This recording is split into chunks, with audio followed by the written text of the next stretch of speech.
हम सब तैयार हैं खुदा के कलाम को सुनने के लिए। तो हम सबसे पहले जोरदार क्लैपिंग करेंगे।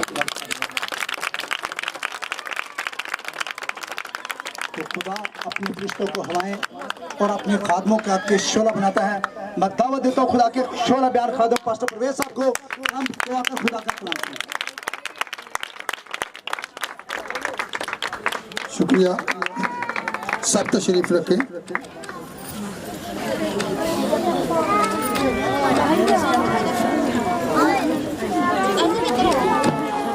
और खामोशी इख्तियार करें। ये तार जरा इधर से छुड़वा दें। बैठ जाओ।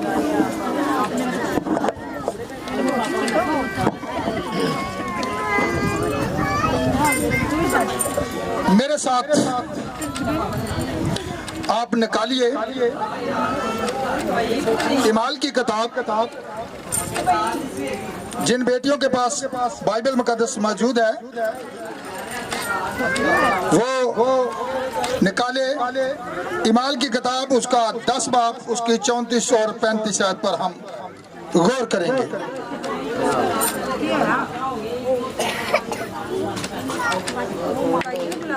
बैठ जाए।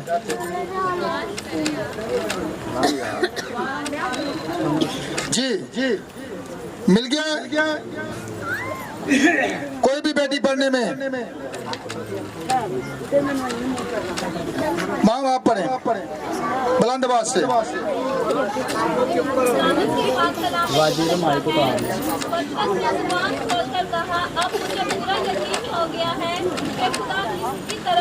किसी का तरफदार नहीं, बल्कि हर कौम में जो उससे डरता और रास्तबाजी करता है। और अब एक और हवाला पढ़ दें। माल 10 बाब की 1 से 5 आयत। कैसरिया में कर्नेलियस नाम एक शख्स था। वो उस पलटन का सूबादार था जो इतलियानी कहलाती है। वो दीनदार था और अपने सारे घराने समेत खुदा से डरता था और यहूदियों को बहुत खैरात देता था और हर वक्त खुदा से दुआ करता था। उसने तीसरे पहर के करीब रोया में साफ साफ देखा कि खुदा का फरिश्ता मेरे पास आकर कहता है, कर्नेलियस। उसने उसको गौर से देखा और डर कर कहा, खुदावंद क्या है?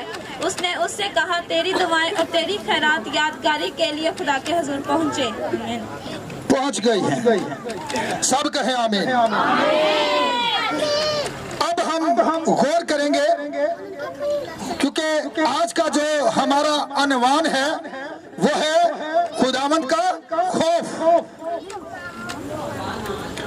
और यहाँ पर कुरनेलियस नाम का जो शख्स है, ना ये यहूदी है और ना ये मसीही है, मगर ये खुदा से डरता है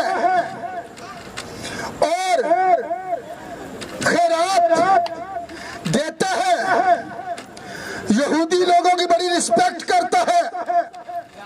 बेशक उस वक्त उसने यीशु मसीह के बारे में नहीं सुन रखा था, लेकिन इसके बावजूद कुरनेलियस जो है वो खुदा से डरता है और बहुत कुछ खुदा के लोगों को देता है। लेकिन एक वक्त जो कि वो दुआ के अंदर मसरूफ था और तीसरे पहर के वक्त फरिश्ता जो है उसके पास आ जाता है और आकर कहता है कि जो कुछ तो खुदा के हुजूर पहुंचाना चाहता था वो पहुंच चुका है। तेरी दुआएं, तेरी खैरात की यादगारी कहां पर हुई है? आसमान पर खुदा का फरिश्ता। अगर हम गौर करें तो बाइबल के अंदर बहुत दफा खुदा के लोगों के पास आया। दानियल नबी के पास खुदा का फरिश्ता आया। सदूम और मूरा के अंदर खुदा के फरिश्ते आए। याकूब ने जो है वो खुदा के फरिश्ता के साथ जोर आजमाई की लेकिन मरियम के पास खुदा का फरिश्ता आया जिसने पैगाम दिया और उसने जो है उस पैगाम को जो है कबूल कर लिया। अगर किसी मसीही के घर फरिश्ता आ जाए तो यह कोई बड़ी बात नहीं, लेकिन अगर किसी गैर मसीही के घर जो खुदा से डरता हो, बेशक उसने अभी तक निजात ना पाई हो, फरिश्ता अगर उसके पास आ जाए तो लोगों के लिए यह एक बहुत बड़ी बात है। क्या फरिश्ता सिर्फ निजात याफ्ता लोगों के पास आता है? किसके पास आता है? सिर्फ निजात याफ्ता लोगों के पास आता है। कुरनेलियस जो था, इसने भी जो है वो निजात नहीं पाई थी, लेकिन ये खुदा से डरता था। खुदा से डरता कौन है? जो उसके हुक्मों पर, जो उसके कवानीनों पर। डरने का मतलब होता है इज्जत करना, तमजीद करना, खुदावंद की जो है शुक्रगुजारी करना। तो लेकिन जब फरिश्ता उसके पास आता है, तो आज के दौर के अंदर अगर फरिश्ता किसी के पास आ जाए तो लोग बुड़बुड़ा उठते हैं, लोग ठट्ठों में उड़ाना शुरू कर देते हैं। आपको पता है 1946 के अंदर खुदा का फरिश्ता विलियम मैरियन ब्रनम के पास आया, जिसने उसे वो पैगाम दिया। कौन सा? कि जिस तरह यूहन्ना का पैगाम यीशु मसीह के आगे राह तैयार करने के लिए था, इसी तरह तेरा जो पैगाम होगा वो यीशु मसीह की दुल्हन की बहाली के लिए होगा। और 1950 के अंदर अगर आप हिस्ट्री उठाकर देखना चाहें, YouTube के ऊपर देखना चाहें, तो बहुत सी सीरीज मौजूद हैं, बहुत से खुदा के खदाम मौजूद हैं जो आपको उनकी बुक्स वगैरह जो है मुफ्त देते हैं, ताकि आप वक्त के पैगाम को जो है जान सकें। और मकाशवा की किताब के अंदर भी हमें यह मिलता है। कलीसिया के कितने फरिश्ते हैं? 7 कलीसियाएं हैं। 7 चिरागदान तो 7 क्या है? कलीसियाएं हैं। लेकिन यीशु मसीह के दाहिने हाथ के अंदर जो 7 सितारे हैं, वो कलीसियाओं के क्या हैं? 7 फरिश्ते हैं। हर कलीसिया का जो है एक फरिश्ता है। और देखें, खुदा डायरेक्टली कलीसिया से कलाम नहीं करता, बल्कि खुदा किससे कलाम करता है? कलीसिया के फरिश्ता से। जब दुनिया तारीकी के अंदर चली जाती है, सितारा कब निकलते हैं? रात के वक्त। ये जो 7 सितारे खुदावंद यीशु मसीह के हाथ के अंदर है, तो खुदा एक पैगंबर को उठा खड़ा करता है ताकि वो लोगों को जो है झंझोड़े और कलाम की तरफ वापस लाए। तारीकी के अंदर कलीसिया कैसे जाती है मैं आपको बताना चाहता हूं, लेकिन जो लोग खुदा से डरते हैं, जो उसके हुक्मों को फॉलो करते हैं, जो उसके कवानीनों को बजावरी करते हैं, वो उसके कलाम से दाएं बाएं नहीं मुड़ते।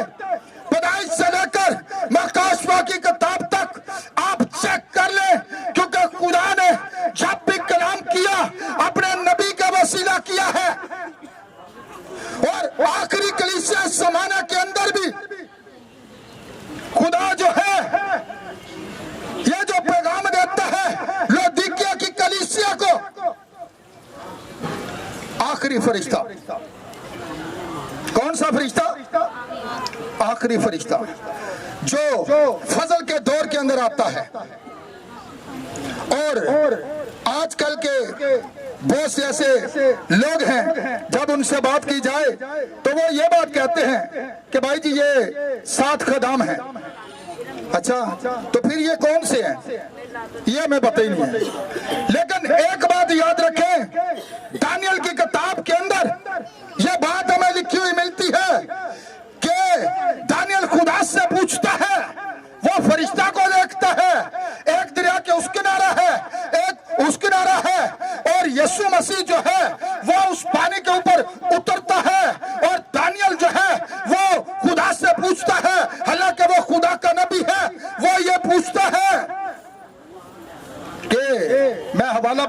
नहीं जाऊंगा क्योंकि ये मजमून बहुत बड़ा है, लेकिन इसलिए मैं बताना चाहता हूं ये दानियल 12 बाप है। अगर आप देखना चाहें तो उससे पूछा है, सवाल किया है, तो उसे जवाब क्या मिला है? उसे जवाब यह मिला कि क्या कर इस किताब पर मोहर लगा दे, यानी इसे मोहर बंद कर दे, तेरे इसकी तफ्तीश व तहकीक करेंगे, लेकिन ये दानिश अफजून होगी। फिर दानियल खुदा से पूछता है कि ये बातें कब होंगी, लेकिन कहा गया क्या दानियल तू अपनी राह ले, क्योंकि ये बातें कौन से जमाना के लिए हैं? आखिरी जमाना के लिए। तो फिर देख ले, आज ये जो बाइबल है जिसे हम पढ़ते हैं, हमारे हाथों में बंद बाइबल नहीं है, हमारे हाथों के अंदर जो है बाइबल खुली हुई बाइबल है। वो मोहर बंद जो किताब थी वो खुल चुकी है, अब बाइबल खुल चुकी है। आप जानना चाहते हैं तो फिर देखें, जब फरिश्ता किसके पास आया? कुरनेलियस के पास, तो उसे क्या पैगाम दिया गया है कि तेरी खैरात और तेरी दवा कहां पर पहुंच चुकी है? आसमान पर। और उसकी दवा इस कदर थी, उसकी खैरात इस कदर थी कि आसमान से फरिश्ता आ जाता है। आज लोग घंटों दुआएं करते हैं, दानियल ने दुआ की, जो मर्दे दुआ था, और 21 दिन तक वो दुआ के अंदर ही रहा। 21 दिनों के बाद खुदा का फरिश्ता उसके पास आता है, कहता है तेरी दुआ तो जो है उसी रोज सुन ली गई थी, लेकिन मुझे मौकल का सामना करना पड़ा। फरिश्ते आपकी खिदमत के लिए भेजे जाते हैं, फरिश्ते पैगाम देकर भेजे जाते हैं। तो फिर लौदीकिया की कलीसिया के फरिश्ता के पैगाम को आज सुने और समझें, क्योंकि यहां पर जो फरिश्ता कुरनेलियस के पास है इसको भी समझें, उसने कौन सा पैगाम दिया है आकर। हालांकि वो खुदा से डरता है, उसकी दुआ कहां पर पहुंच चुकी है? आसमान पर। और उसे कहा गया कि तू क्या कर, समंदर के किनारे किसका घर है? शमौन तबाक का। और तू क्या कर, उसे बंदे भेजकर अपने हाथ बुलवा ले, ताकि वो तुझसे ऐसी बातें करेगा ताकि तू क्या करेगा? बरकत पाएगा। तो खुदा के खादिम के पास होता ही क्या है? खुदा अपने खादिमों को इस्तेमाल करता है। फरिश्ता तो अब उसके पास आया, पैगाम क्या दिया गया है? पतरस को, जो वक्त का खादम था, जो रूह से ममूर था, जो रूह कुदस से भरा हुआ है, और उसे क्या कर, अपने घर के अंदर बुला, और वो तुझसे ऐसी बातें कहेगा जिससे तू और तेरा घराना जो है वो निजात पाएगा। और पतरस जब आता है तो पहली बात वो अपने 2 नौकरों को भेजता है। कहां पर भेजता है? शमौन दबाक के घर। और वहां पर देखे खुदा किस तरह दोनों तरफ काम कर रहा है। पतरस एक रोया देख रहा है और वो कहता है कि मैंने कभी कोई नापाक चीज नहीं खाई, लेकिन खुदा उसे समझा रहा है। खुदा उसे ये बात कहता है कि जिसे मैंने पाक करार दिया है तू उसे नापाक ना कह। और उसी वक्त दरवाजे पर दस्तक होती है और खुदा कर उसे कहता है कि इन आदमियों के साथ चला जा। और वो कहां पर चला जाता है? जब वो वहां पर जाता है तो कुरनेलियस किसका इस्तकबाल करता है? खुदा के खादम का। जिस तरह के आज आपने खुदा के खादम को खादम जानते हुए ये इस्तकबाल किया, फूलों के हार खुदा के खादम के गले के अंदर पहनाए गए, ये सब कुछ किसकी वजह से है? आप मुझे नहीं जानते और मैं ये चाहता भी नहीं कि लोग मुझे जाने, क्योंकि मैं ये चाहता हूं आप उस कलाम को जाने जो यीशु मसीह ने मुझे दिया है, ताकि आप उसके कलाम से वाकिफ हो। जब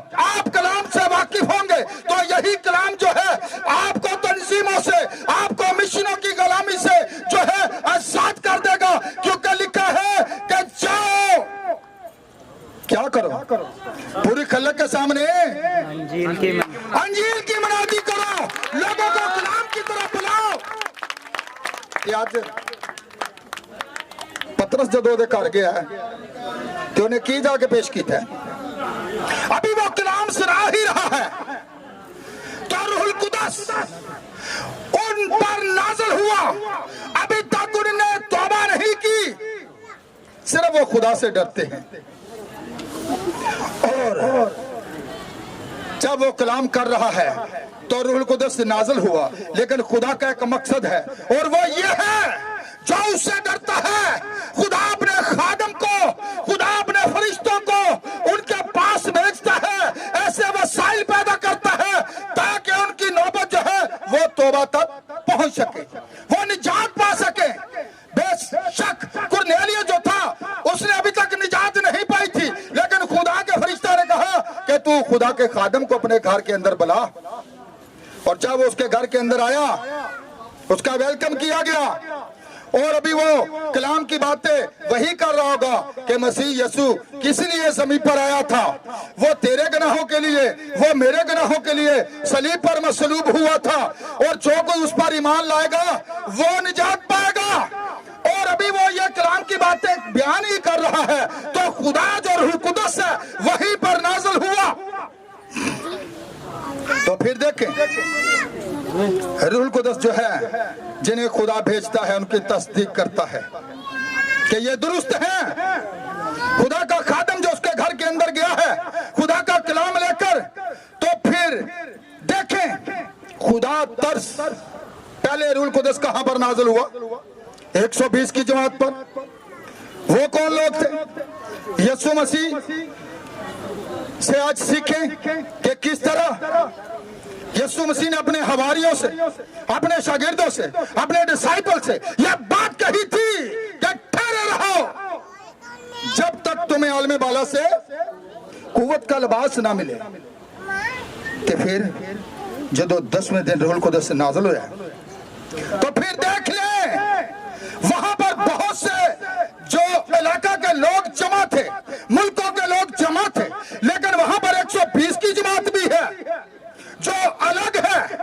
लेकिन जब वो रूहुल कुदस से भर गए तो लिखा वहां पर जो खुदा तरस कौन लोग होते हैं? जो खुदा का खौफ मानते हैं, जो खुदा से डरते हैं। और वो खुदा तरस लोग थे।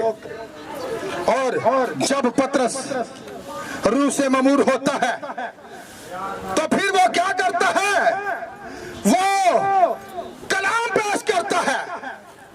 वहां पर उसने कौन सा कलाम पेश किया है? वही। तो फिर जब रूहुल कुदस कुरनेलियस के घराने पर नाज़िल हुआ तो फिर देखे क्या लिखा है। क्या इन्हें कोई पानी से रोक सकता है? जिन्होंने हमारी सादर किया जाता है कि इन्हें क्या किया जाए? खुदावंद यीशु मसीह के नाम में बपतिस्मा दिया जाए। तो यहाँ पर भी देख ले माल की किताब उसका 2 बाब और उसकी 38 और 39 आयत पर अगर आप गौर करना चाहें तो बाद में कर लीजिएगा। जब वहां पर पतरस कलाम सुना रहा है तो फिर देखें किस तरह लोगों के दिलों पर चोट लगती है। कलाम तोड़ता है, कलाम असर करता है, कलाम बदलता है।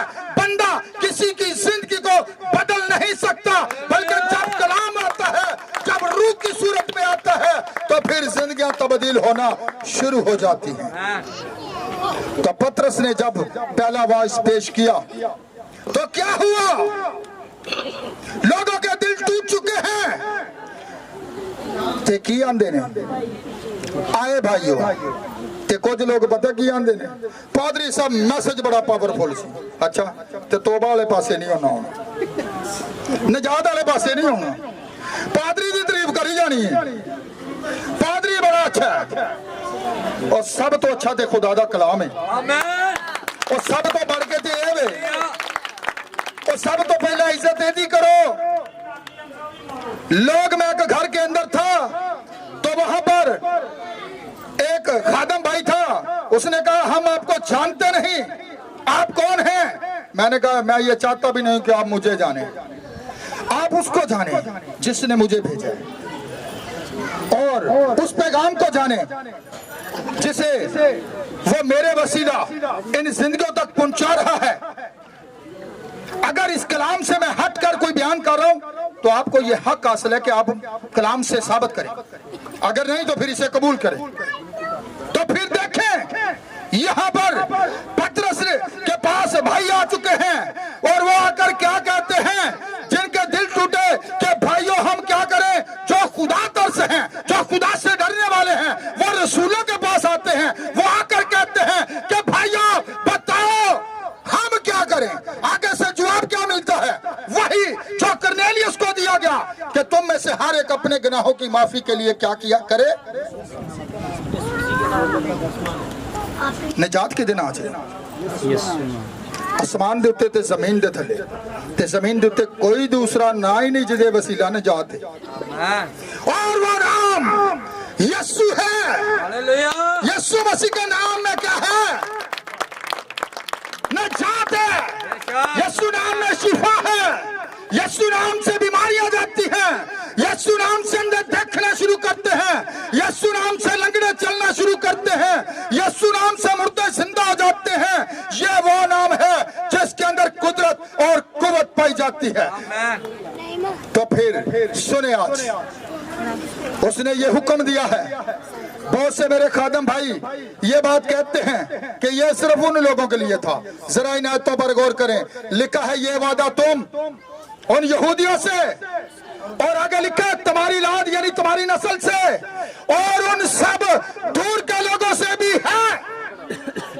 उन सब, पूरी दुनिया के लिए, उन सब दूर के लोगों से भी है जिनको खुदावन हमारा खुदा क्या करेगा, अपने पास बुलाएगा। जो खुदा से डरने वाले होंगे, जो खुदा तरस होंगे, जो खुदा का खौफ रखने वाले होंगे, वो उसी जब कलाम को कबूल करेंगे तो फिर किस नाम से दफन होंगे। रोमियो 6 बाब ज़ेरे गौर है। ये बपतिस्मा मसीह के साथ दफन होना है। तो गौर करें फिर किस तरह वही पैगाम जो कुरनेलियस के घर के अंदर दिया गया, वही पैगाम यहां पर दिया गया। और लिखा है कि 2 आदमियों की मिलकर गवाही, तो हमारे पास 4 हैं। जहां पर बपतिस्मा दिया गया, किस नाम से दिया गया, खुदावन यीशु मसीह के नाम से। यह आखिरी फरिश्ता का पैगाम है। यह लदीकिया के कलीसिया के फरिश्ता का पैगाम है। ये अगर गौर करें तो वही कलाम की तरफ वापसी है। कौन से कलाम की तरफ? आपको पता है कलाम के अंदर मिलावट कहां पर की गई? कलाम के अंदर पहली मिलावट कहां पर की गई? कलाम के अंदर पहली मिलावट बाग एदन के अंदर हुई। उस औरत ने दुश्मन की बात को लिया, खुदा के कलाम को छोड़ा।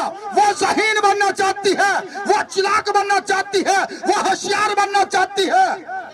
लेकिन आलम जो है वो कुत्ता पढ़ने से नहीं बनता, बड़ी बड़ी बुक्स पढ़ने से नहीं बनता।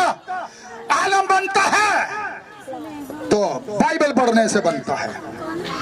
खुदा का रूह उन भेदों को खोलता है, खुदा बनाता है। अगर आप देखना चाहते हैं तो फलूस एक बहुत बड़ा आलम था, गिमलीएल का शागिर्द था। जब उसका सामना यीशु मसीह के साथ हुआ तो सारा कुछ भूल गया। फिर कल मैंने परसों मैसेज दिया था कि मैंने वही बात तुम्हें पहुंचा दी जो सबसे पहले मुझे पहुंची। बात कहां से पहुंची थी? किसी तंजीम की तरफ से, किसी बाइबल कॉलेज वालों ने पहुंचाई थी, किसी मनीषी की तरफ से पहुंची थी। उसके पास वो मुकाशवा था जो आखिरी फरिश्ता के पास है। और मैं ये कहता हूं कलीसिया जो है वो मुकाशवा पर खड़ी है, क्योंकि पतरस को देखें, जब यीशु मसीह ने मत्ती 16:13 के अंदर ये बात कही, उसने कहा लोग मुझे क्या कहते हैं, किसी ने कुछ कहा। तो पतरस ने क्या कहा कि तू जिंदा खुदा का बेटा मसीह है। तो उसने क्या कहा, मैं तेरे इस बात के बयान पर क्या करूंगा, कलीसिया तमीर करूंगा जिस पर आलमे रवा के दरवाजे गालिब न आएंगे। मैं आसमान की बादशाही की अब कुंजियों के साथ पतरस को देखें जो जमीन पर उसने पहला हुक्म बांध दिया है, और ये पूरी दुनिया के लिए था। माल की किताब के अंदर 2 बाब 38 और 39 शायद के अंदर ये वादा तुम, तुम्हारी लाद और उन सब दूर के लोगों से भी है। और वहां पर कहा गया ये बात खून और गोश्त ने नहीं, ये इंसानी सोच नहीं है कि जिन्हें एक गल कितों अशकारा की गई है, ए मकाशवा कितों मिले आसमान तो अशकारा किया गया। इसीलिए गलीतियों के खत के अंदर यह लिखा है कि जो तालीम हमने तुम्हें दी, अगर इससे हटकर कोई अगर और तरह की तुम्हें तालीम देता है तो वो मलाउन है। यहां तक फिर दोबारा वो दोहराता है, अगर आसमान से कोई फरिश्ता भी उतर आए ना, ते जेड़ी तालीम असा तुहानू दिती है, रसूल कह रहे ते इस तो अगर हट के, तो मैं पूछना चाहता हूं, बताएं मुझे बाइबल के अंदर 4 दफा बपतिस्मे दिए गए यीशु मसीह के सलीबी मौत के बाद, तो 4 दफा कौन सा नाम इस्तेमाल हुआ है, किस नाम से दिए गए हैं? आज हम किस में दे रहे हैं? अपने आप को चेक करें, क्या मैं कलाम के अंदर हूं या मैं कलाम के बाहर हूं? गौर करें, चेक करें। अगर हम कहते हैं हम खुदा के साथ चलने वाले हैं, हम खुदा का खौफ रखने वाले हैं, हम उसके खादम हैं, तो फिर हमारी तालीम पतरस की तालीम के साथ मिलनी चाहिए। पहली कलीसिया की कौन सी तालीम थी? यही जो आज मैं बयान कर रहा हूं, यही मैसेज था। और आखिरी कलीसिया के लिए भी यही है, वो कल आज अब तक यकसा खुदा है, वो कभी नहीं बदलता। उसने अगर एक बंदे को शिफा दी तो उसे दूसरे को भी देनी पड़ेगी। फिर गौर करें, वो खुदा है। तो यहां पर देखें किस तरह कुरनेलियस जो था, उसके पास जब फरिश्ता आया, जो पैगाम उसके पास आया, लेकिन जो इस जमाने के अंदर पैगाम आया है उसको बाइबल के मुताबिक देखें। ये मत कहें। मैं रावलपिंडी के अंदर था, एक खादम था, उसने मुझे कहा भाई जी बड़े खादम इसको अच्छा नहीं समझते। मैं कहा ना यसू भी अच्छा नहीं समझा। ये तो मैं पता है यसू मसीह नूं सलीब ते चढ़ाने वाले कौन सन? जेड़े खजूर दियां टाहनियां लैके फिरदे सन गलियां कूचियां बड़े नारे हालेलुया। खजूर दियां टाहनियां तुहानू कोई नहीं जे बचाना, जिन्नियां मर्जी लैके गलियां महल्लियां च नारे मारदे फिरो। नजात का तलक कलाम के साथ है। कलाम को कबूल करें और उसके नाम से बपतिस्मा लें और उसका खौफ रखें, उसका खौफ माने। यह उसके कलाम हुक्म देता है। और अगर हम उसके कलाम से दाएं बाएं मुड़ते हैं, जिस तरह हवा ने कट मारा था तो पूरी इंसानियत मौत के मुंह में चली गई। कट मारने की कोशिश ना करें। लिखा है अगर कोई लफ्ज घटाए या, तो फिर बाइबल के अंदर जितनी भी आफतें हैं नाज़िल की जाएगी। आज मैं पूछना चाहता हूं, मैंने बड़ी जगह बहुत जगह पर मनादी की है, पूरे पाकिस्तान के अंदर मैं जा चुका हूं, लेकिन मैं आपको यह बताना चाहता हूं कि एक दफा जब खुदा का खादम मैसेज बयान कर रहा था, वहां पर 300 खादम बैठे हुए थे। तो 300 खादमों ने एक औरत को उठाकर भेजा स्टेज पर, कहा कि अगर ये बात तुझे उस फरिश्ता ने कही है जो तेरे पास आया था, तो फिर हम ईमान ले आते हैं। उसने कहा खादमों का गिरोह इस कदर कमजोर है, अगर कोई फरिश्ता बाइबल के बर आकर मनादी करे और तुम लोग उसे कबूल कर लो, बाइबल को चेक करें। पलूस कहते हैं उस रूह को चेक करें, रूह को कलाम से पढ़ के ये कलाम के अंदर है या बाहर है। हम कहते हैं हम बाइबल के साथ चलते हैं, जब बात की जाती है तो पता लगता है जी पतरस दा पहला वॉइस की सी यही ते आखिरी की होना चाहिए, वही सत कलीसिया ली जरा मैसेज। आमीन आमीन। लेकिन मैं ये कहना चाहता हूं और ये पूछना चाहता हूं कि ये तालीम 1700 साल से चली आ रही है।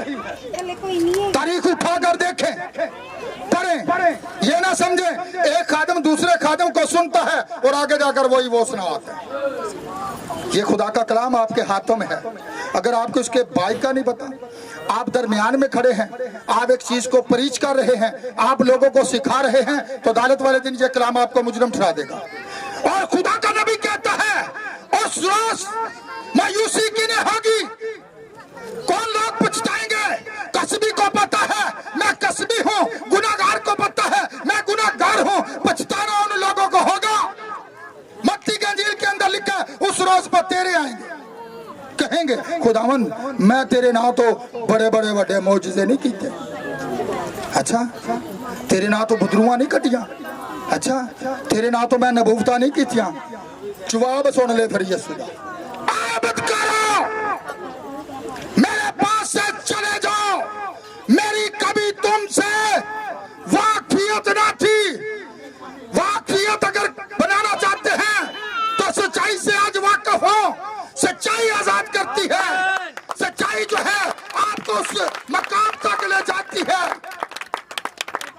तो फिर देखिए मेरे साथ रोमियो 3 बाब जरा निकालें। आज देखें किन लोगों की आंखों में खुदा का खौफ नहीं है, उन्हें लोगों पर तरस नहीं आ रहा। वो क्या कर रहे हैं, भेड़िए की तरह खुदा के गल्ला को बर्बाद कर रहे हैं। वो भेड़ों के भेष में आएंगे। और लिखा है कि शैतानी फरिश्ता जो है वो किस तरह खुदा के फरिश्ते का रूप भी धार लेता है। लेकिन आप किस तरह उसे चेक करेंगे कि ये बंदा कलाम के साथ है या कलाम से बाहर है, बाइबल से, तालीम से। जी निकालिए रोमियो 3 बाब की 12 और 13 जरा पढ़े 14 तक क्या लिखा हुआ है, जल्दी कीजिए। माइक है तो कोई इस बेटी को देख, किधर है 2-3 माइक है। जी बुलंद आवाज से पढ़े 12 से 14 तक। सब गुमराह हैं, सब के सब नकम्मे बन गए, कोई भलाई करने वाला नहीं, एक भी नहीं। उनका गला खुली हुई कब्र है, उन्होंने अपनी जुबानों से फरेब दिया, उनके होंठों में सांपों का जहर है, उनका मुंह लानत और करवाहट से बड़ा है। आमीन। रोमियो 3 बाब पढ़े 12 से 14 थे। तो फिर देखें लिखा हुआ है कि उनकी आंखों में खुदा का खौफ नहीं। किनकी आंखों में, जरा पढ़ दीजिए ताकि ये जान लें। किधर यही ना समझ के पादरी सानू पता नहीं जबानी कलामी की सुना के टुर गया, बाइबल में से पढ़ के सुनाए इन्हें। जी पढ़े। उनकी आंखों में खुदा का खौफ नहीं है। सुन ले, उनकी आंखों में खुदा का खौफ नहीं, जो कि आज हमारा अनुमान है। क्या खुदावन का खौफ, उनकी आंखों में खुदा का खौफ नहीं। उनकी आंखों में कौन बसा हुआ है, दुनिया दे लोग।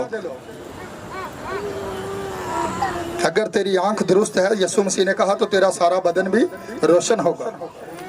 ते जे आंख ही अन्नी होए तो फिर तेने नु केड़ा कुछ लभदा। तो फिर आज देखें इनकी आंखों में खुदावंद का खौफ नहीं। मैं जरा पुराने अहदनामा की तरफ जाना चाहता हूं ताकि आप जान सकें।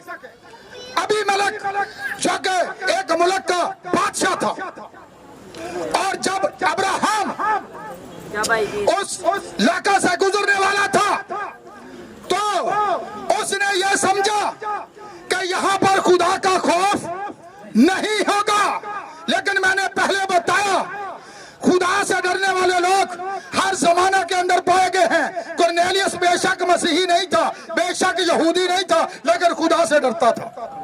अब इबी मलक जो है वह खुदा से डरने वाला है, वह खुदा का खौफ रखने वाला था।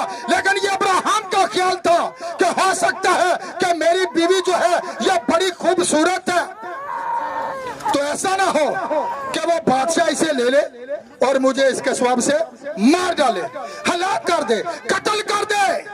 तो जो खुदा से डरते हैं वो दूसरों की बीवियों की तरफ मतवज्जो नहीं होते, वह दूसरों की बेटियों की तरफ आंखें नहीं उठाते, क्योंकि उनकी आंखों के अंदर खुदा का खौफ होता है। अब्राहम ने क्या कहा सारा से कि तू कह देना मैं दी भैन हाँ। क्यों कह दिया कि किधरे मनु मार ना दे। लेकिन देख ले, और उसने जब बादशाह के महल तक वो पहुंचे तो बादशाह के कान तक यह खबर पहुंची कि ये इसकी बहन है।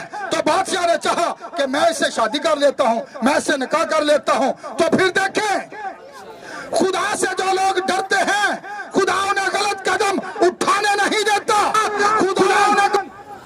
खुदा जो है ख्वाब के वसीला उससे कलाम करता है। वो कहता है कि ये एक नबी की बीवी है। अब्राहम ने छुपाया, लेकिन खुदा से वो डरने वाला था अबीमेलेक बादशाह। खुदा ने ख्वाब में उसे दिखाई देकर कहा कि ये एक नबी की बीवी है, इसे वापस कर दे। अगर तू ऐसा ना करेगा तो फिर तेरे लोगों पर, तुझ पर बड़ी आफतें नाज़िल होंगी, तू तबाह बर्बाद हो जाएगा, तू मिट जाएगा। ये नबी है और ये तेरे लिए दुआ करेगा। तो अब्राहम ने तो ये समझा था कि यहाँ पर खुदा का खौफ नहीं होगा, पर वहां पर खुदा का खौफ था। उनकी आंखों के अंदर खुदा का खौफ था, इसीलिए खुदा ने अबीमेलेक को वो कदम उठाने ना दिया जिससे वो गुनाहगार ठहरता। और उसने खुदा की बात पर अमल किया। और उसने जब दिन निकला तो अब्राहम को बुलाया और उसने कहा कि तूने ये क्या किया। उसने कहा मैं डरा कि हो सकता है कि कहीं मुझे मार दें और इस औरत से क्या करे, ये शादी कर ले। तो मैंने इसलिए उसे कहा था कि ये मेरी बहन है। और जिन आंखों में खुदा का खौफ नहीं, तो फिर उन आंखों के अंदर क्या है, गौर करें। दाऊद की आंखों को चेक करें, किस तरह गिरा था। हालांकि दाऊद खुदा के दिल के माफक था।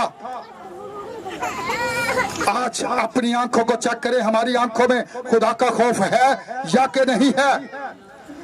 तो फिर देखें, अगर हम ज़बूर नंबर 128 निकालें जरा मेरे साथ, उसकी पहली आयत से 4 आयत तक देखें। जल्दी करें, टाइम बचाएं। ज़बूर 128 और उसकी पहली आयत से 4 आयत तक। जी पढ़ भी दें। मुबारक है हर एक जो खुदावंद से डरता और उसकी राहों पर चलता है, तो अपने हाथों की कमाई खाएगा, तो मुबारक और सादतमंद होगा। अब सुन ले, मुबारक कौन शख्स है जो खुदा से डरता है, दूजे की कमाई नहीं खाएगा, अपने हथा ना मेहनत करेगा। ते अज भेडा सारी दिहाड़ी धुप्पे सड़ जानियां ने कमा के, ते कई लोगों ने कारोबार बना लिया। पलूस कहता है अपने हाथों से मेहनत करें, ठीक है ना, अपने हाथों से।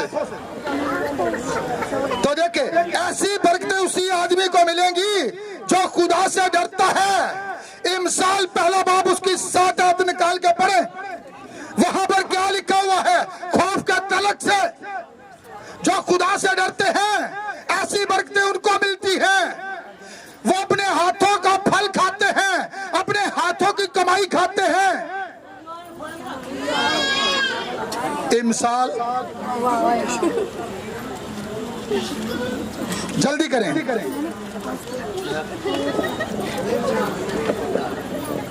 उसका पहला बाप, उसकी 7 है। खुदावंद का खौफ इल्म का शुरू है, लेकिन अहमद हिकमत और तरबियत की हिकारत करते हैं। अब सुन ले, खुदावंद का खौफ किस चीज का शुरू है? इल्म का। ते अज असा पता नहीं किन्निया को बुका पड़ चढ़ियां ने। अच्छा, ते पहुंचे किथे हैं? अजे भी बाहर ही लड़ खड़ांदे फिरने। खुदावंद का खौफ हिकमत का शुरू है। खुदावंद का खौफ बंदे को आलम बनाता है। खुदावंद का डर जो है बंदे को खुदा का खादम बनाता है। खुदावंद का खौफ जो है हिकमत का शुरू है दिनाई का। और लिखा है खुदा का रूह ऐसी बातों को भी ढूंढ लेता है जो खुदा के दिल के अंदर है। खुदा की तह तक, यहाँ यानी कि तह तक चला जाता है और उन बातों को आश्कारा कर देता है। तो फिर देखिए आज कि किस तरह यहाँ पर लिखा गया है। मैंने पहले भी कहा कि आलम जो है वो किताबें पढ़ने से नहीं बनते, बल्कि खुदावंद का खौफ रखने से इल्म सिखाता है। मिसाल 8 बाब की 13, जरा पढ़े क्या लिखा हुआ है।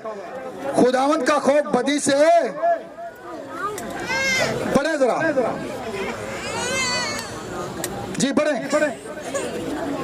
बस यहीं पर हम मैसेज को क्लोज करेंगे। खुदावंद का खौफ बदी से अदावत है, गरूर और घमंड और बुरी राह और कज को मुंह से मुझे नफरत है। अब सुन ले, खुदावंद का खौफ बदी से नफरत है।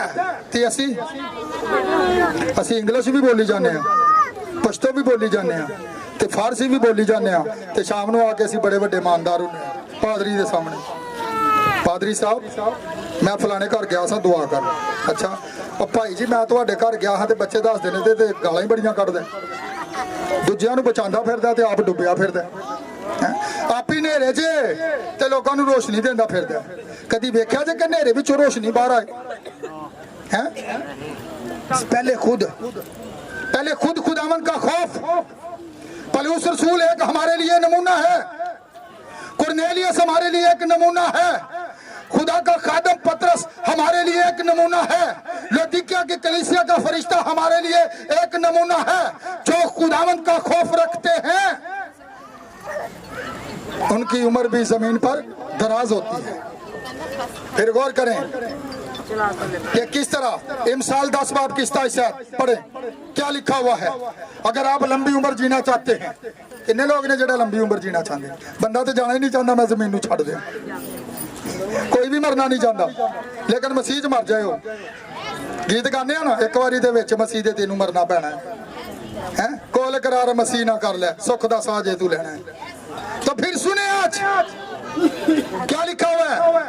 खुदावंद का खौफ उम्र की दराजी बख्शता है। अब सुन ले, अगर आप लंबी उम्र जीना चाहते हैं, लंबी जिंदगी पाना चाहते हैं, तो खुदावंद का खौफ अपनी जिंदगी के अंदर रख ले, ताकि आपकी उम्र जो है वो जमीन पर दराज हो, आपकी लंबी उम्र हो। ते फिर शरीरां दे बारे च खुदा की कहंदा, असीं गीत गाने ना, दगाबाज ते खूने कदी अद्धी उम्र भी ना पावे। ते जेड़े खुदा परस्त लोग होते हैं ना, जो खुदावंद का खौफ रखने वाले लोग होते हैं, जो खुदावंद से डरने वाले लोग होते हैं, वो अपने बच्चों के बच्चे देखते हैं, जमीन पर उसकी उम्र दराज होती है। कब? खुदावंद का खौफ रखने से आपकी उम्र लंबी होती है, आपकी उम्र जो है वो बढ़ जाती है। इसलिए मैं आज आपको ये फार्मूला बताना चाहता हूं कि आप लंबी जिंदगी अगर जीना चाहते हैं तो आज पुरानी जिंदगी को छोड़ दें। कितने लोग हैं जो आज कुरनेलियस की तरह, जिस तरह उसने पैगाम को कबूल किया, खुदा के कलाम को कबूल किया, और खुदा के खादम ने जो कहा उसे उसने माना, तो आज मैं ऐसे लोगों को देखना चाहता हूं, पता चल जाए कि वाकई तब्दीली आई है। अज के मुल्क च भी बड़ी तब्दीली चल रही है, लेकिन मैं मसीहां की तब्दीली की गल कर रहा। ते तब्दील कौन होणगे? यसू मसीह जदों आएगा, जेड़े अज ओहदा खौफ रखते, जेड़ा ओहदा डर रखते, वही तब्दील होणगे। तो मैं देखना चाहता हूं, सब आंखें बंद हो जाएं। अगर कोई तौबा करना चाहता है, कलाम को पूरा करना चाहता है, उस वक्त की दुल्हन के अंदर शामिल होना चाहता है जिसे यीशु मसीह लेने के लिए आने वाला है, खुदा के नबी के पैगाम को समझे। मैंने वो पैगाम आपके आगे दिया है जो कि पतरस ने बयान किया, जो लौदीकिया के कलीसिया के फरिश्ता ने बयान किया, तो मैंने भी वही कुछ बयान किया है। मैं बाइबल से बाहर नहीं निकला, वही कुछ कहा जो कि बाइबल कहती है। और आप कलाम की तरफ वापस आए। ये लौदीकिया की कलीसिया के लिए मैसेज है कि आप क्या करें, कलाम की तरफ वापस आए, क्योंकि अगर आपका दुल्हा कलाम है तो फिर आप कलाम है। आपकी पहचान खुदा का कलाम होनी चाहिए। कितनी बहनें हैं, कितने भाई हैं जो आज पुरानी जिंदगी को छोड़ना चाहते हैं और कहते हैं खुदावंद मैं तेरा डर रखता हूँ, मैं तेरा ख्वाब मानता हूँ, मैं तेरे कलाम को कबूल करता हूँ। मैं उसी तरह जिस तरह के उन 3000 लोगों ने आकर कहा था कि भाइयों बताओ हम क्या करें, तो खुदा के खादिम ने कहा तुम में से हर एक अपने गुनाहों की माफी के लिए खुदावंद यीशु मसीह के नाम में बपतिस्मा ले। आज है जो कोई तौबा करना चाहता है तो वो अपना हाथ बुलंद कर ले। जिन्होंने अभी तक तौबा नहीं की, जो गुनाह की दलदल में है, जो अंधेरे में है, जो भटके हुए हैं, जो खोए हुए हैं, अगर आप खुदा के कलाम को कबूल नहीं करते तो इसका मतलब है आप तारीकी में हैं, आप अंधेरे में हैं, आप खोए हुए हैं। और यीशु मसीह इसलिए आया है ताकि वो खोए हुओं को ढूंढे और उन्हें नचाते। हाथ ऊपर करें, बुलंद करें। जितने लोगों ने हाथ ऊपर किए हैं मैं इनके लिए दुआ करूंगा। बच्चे हाथ नीचे करें, छोटे बच्चे हाथ नीचे करें। जो जवान हैं उनके लिए मैं ये बात कह रहा हूं, मैं उनके लिए दुआ करना चाहता हूं। आप खुदा के कलाम को पूरा करें, रास्तबाजी को पूरा करें। प्यार से बड़े खुदा, मैं तेरा अदना सा खादम, मैं खाक और राख, मुझ में कोई खूबी कोई लियाकत नहीं, बल्कि सारा जलाल तेरे बेटे खुदावंद यीशु मसीह के नाम को मिले जो कि जलाल का बादशाह है। और प्यार से बड़े खुदा, क्योंकि जिस तरह बाप तेरे अंदर होकर गया इसी तरह खुदावंद तो अपने खादमों के अंदर होकर जाता है, क्योंकि तूने कहा मैं तुम्हें यतीम ना छोड़ूंगा बल्कि मैं तुम्हारे अंदर होऊंगा। खुदावंद आज तो रूह की सूरत में हमारे दरमियान है, तो चल फिर रहा है। जिन लोगों ने अपने हाथ खुदावंद आज तेरी तरफ उठाए हैं खुदावंद ये तेरे कलाम को पूरा करेंगे। और खुदावंद खुदा इनके इस वादा पर इन्हें कैमो दायम रख, ताकि तेरे लोग हमेशा तेरा खौफ रखते हुए, तेरा डर रखते हुए अपनी जिंदगी को इस जमीन पर गुजारे। और खुदावंद जिस भाई ने यहाँ पर सारा एहतमाम किया इबादत का, उस भाई के लिए, भाई असलम के लिए खुदावंद मैं तेरी ब्लेसिंग को चाहता हूँ, जिसे तूने खुदावंद शिफा बख्शी है, तंदुरुस्ती बख्शी है, उसने तेरे नाम की शुक्रगुजारी की है। जिस तरह खुदावंद कुरनेलियस की खुदावंद खुदा शुक्रगुजारी दुआ करना तेरे आसमान पर खुदावंद पहुंच गया जो कि तेरा तख्त है और जमीन तेरे पांव के तले की चौकी है। इसी तरह खुदावंद तेरे बंदा की भी आज शुक्रगुजारी की ये मीटिंग खुदावंद खुदा तेरी हजूरी में मकबूल है। और खुदावंद तेरे बंदा पर तेरी ब्लेसिंग आए, इसके घराने पर तेरी ब्लेसिंग आए, ताकि ये घराना खाली नाम का मसीही नहीं बल्कि खुदावंद हकीकी मसीही बन जाए। और खुदावंद ये दूसरों के लिए बाइस से बरकत बन जाए। खुदावंद जितने लोग यहाँ पर हैं एक एक पर तेरा मस्सा चाहता हूँ। खुदावंद अगर कोई बीमार है तो खुदावंद तेरे बेटे यीशु मसीह के नाम से हर तरह की बीमारी को, हर तरह की कमजोरी को, सारे इब्लीस के मंसूबों को जो भी इन जिंदों के खिलाफ हैं तेरे बेटे अपने खुदावंद यीशु मसीह के नाम से हुक्म देता हूँ इन बदनों को छोड़ दे और ये बदन खुदावंद यीशु मसीह के नाम से आजाद हो जाए। अगर यहाँ पर कोई बीमारी की सूरत में मौजूद है बीमारी उसके बदन को छोड़ दे।